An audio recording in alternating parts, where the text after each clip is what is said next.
BBC, I love you, but I disagree on the formulation of this headline. Say Russia and Ukraine fail again to agree on ceasefire.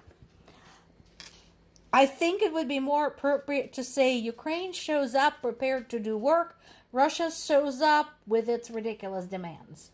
That would be more like it.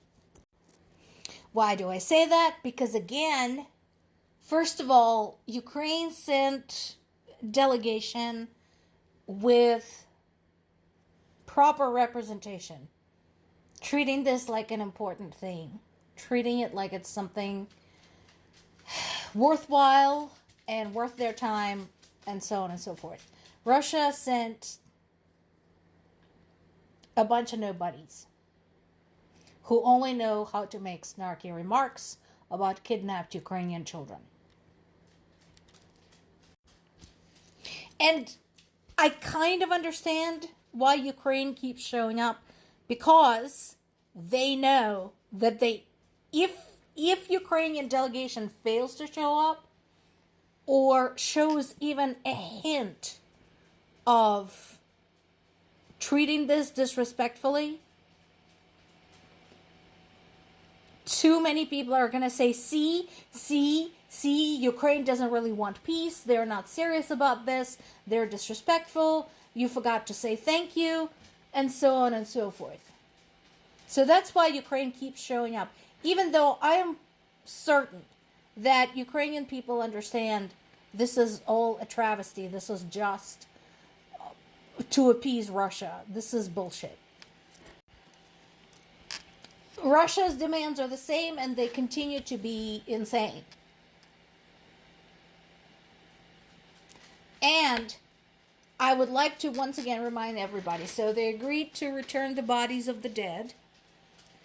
They agreed to exchange POWs, which has been done in the past. And we talked about why likely Russia continues to agree to exchange POWs. First of all, the POWs they return to Ukraine are usually lower ranking soldiers. So they do not like to return officers. Unfortunately, our family member who is a POW currently, as far as we know, is an officer. So we might never get him back.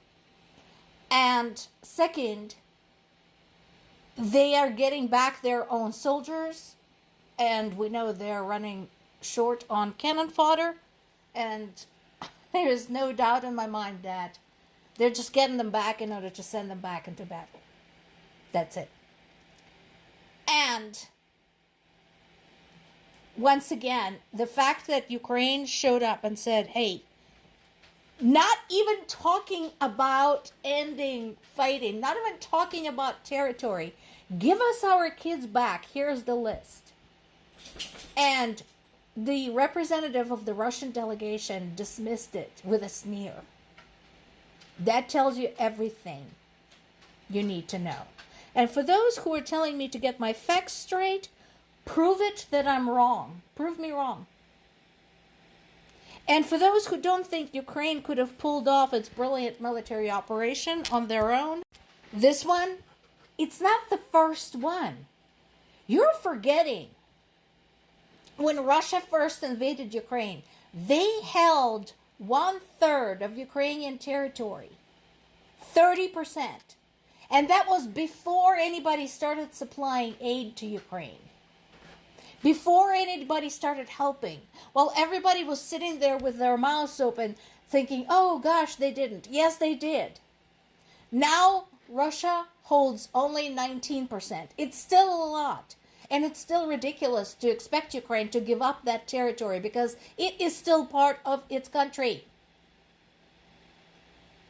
But yes, Ukraine is perfectly capable of carrying out brilliant strategic operations without someone else's help. Just because you can't think for yourself doesn't mean people of Ukraine have the same problem. We had grandmothers making Molotov cocktails in 2022. We had housewives making homemade drones. Fuck you. You want me to get my facts straight? You first. Anyway, there's been another humiliating blow to Kremlin, in addition to the spectacular attack 2 days ago. And that is this one. And this is a particularly humiliating one because, in case you've forgotten, Kerch Bridge is Putin's pet project. There was so much pomp when it first got opened. There was so much fanfare and so on and so forth. It was claimed to be the project of the century, blah, freaking blah. So, this is the third time Ukrainians have rendered this bridge inoperable.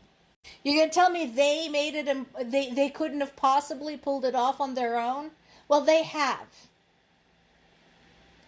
And here's the thing. So, this is going to be a problematic repair because they damaged the underwater structure of the bridge. And here are some of the things around the bridge that need to be kept in mind. First of all, let me show you where it's at. So here's the Crimean bridge. It connects two bands of land. One is part of Crimea and the other one is part of mainland. Right, it was the narrowest spot. It's still pretty damn long. It is 12 miles across open water. Okay, so pretty decent distance. And the plan was this. It's too far for Russians to deliver military supplies and troops by land. They would have to go all around the Sea of Azov. That's the sea on top there. And obviously not fun because they would get bombed. At sea, equally problematic because Ukrainians have already destroyed their Black Sea fleet and they now have remote-controlled sea-going platforms for launching drones. By air, trouble with payload, also under fire, and the ferries, which they do have, again present a payload problem. It's hard to take all of the stuff they want to take across that band of water. So they built this bridge, and Ukrainians said, great, thank you for the fantastic target practice.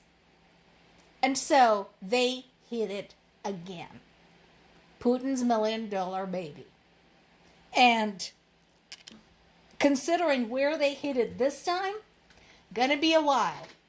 Because they would need to rebuild the foundation and try doing that under fire. Meanwhile, Russians continue to murder Ukrainian civilians. There has been an attack on Sumy. I mentioned Sumy yesterday. I mentioned 3 directions in which we're now expecting offensives. That is Sumy, Donetsk, and Zaporizhia. So this is Sumy. And again, are you going to tell me I don't have my facts straight again? They did not kill Ukrainian civilians? Did I just make that up? And once again, the contrast is striking. Ukraine is carrying out these razor-sharp, these surgically precise attacks focused on Russian military objects. Yes, there have been some civilian casualties during Ukrainian strikes. Some of them were actually thanks to the poor organization among Russian air defense, who instead of shooting down Ukrainian drones somewhere deserted, shot them down over their own cities where burning pieces fell on people. But yes, there were some. Nobody's denying that. But that doesn't come in even close to what Russians have done and how many Ukrainian civilians they killed, including the elderly, the women, and the children. Do not teach me about facts about this war. I grew up in Ukraine. I have parents in Ukraine. I have friends in Ukraine. I can read Russian, Ukrainian, and Polish sources in their original version. I know what I'm talking about. More to come.